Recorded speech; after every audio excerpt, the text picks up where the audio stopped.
Hindi na lang maanomalya o manong flood control project ang problema sa Oriental Mindoro.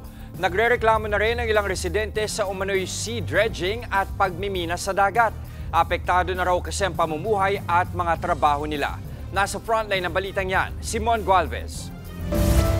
Dahan-dahang tinawid ng maglolong ito ang lupang katabi ng bahay nila sa Barangay Gimbonan sa bayan ng Gloria, Oriental Mindoro. Unti-unti na kasing nilalamon ng dagat ang lupa roon. Sinabayan pa yan ng malakas na paghampas ng mga alon. Nabuwal naman ang punong ito matapos abutan ng tubig. Pero wisyo sa maraming residente ang malalakas na alon. Ang sinisisi nila ang 4 na beses na ginawang test dredging umano mula pa noong Abril. Naka-4 na hakot na ng buhangin. O hindi, ang bilis po ng pagbaba ng lupa, pagguho ng lupa.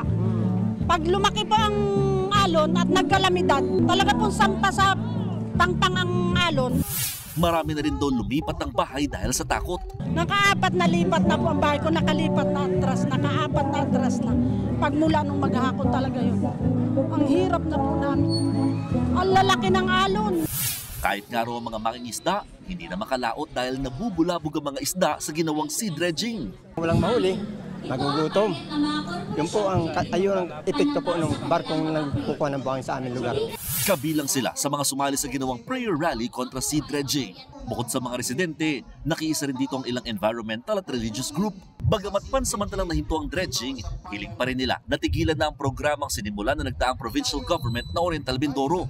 Nauna na rin itong hinarang ng kasalukuyang sangguniang panlalawigan ng probinsya. Hindi ho ito politika. Ang tinututulan namin dito ay yung paghuhukay nila sa karagatan. Isa pa sa kinukontra nila ang di umunoy pagkuha ng buhangin sa kanilang baybayin na dinadala sa ginagawang airport sa Bulacan. Pero git ni Oriental Mindoro Governor Mons Dolor, walang sand mining at commercial dredging sa probinsya. Ang meron lang sa Oriental Mindoro ay ilog na i-dredge at para makapasok ang barko. Tingin ni Dolor, nililis lang doon ng protesta ang mas malaking isyu ngayon ng korupsyon. Para takpan ng isyu ng flood control, naglalagay sila ng prayer rally.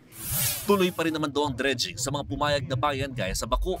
Pero nananawagan ng mga nagprotesta na imbestigahan dito ng Senado, lalo't malaking bantaraw ito sa kalikasan at sa kabuhayan.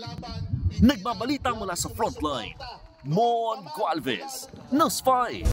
Mga kapatid, Ed Lingaw po, maging maalam at may pakialam sa mga napapanahong balita sa ating bansa. Para sa mas malilimang pagtalakay at paghimay sa mga issue at headlines, mag-follow at mag-subscribe sa social media pages ng News 5.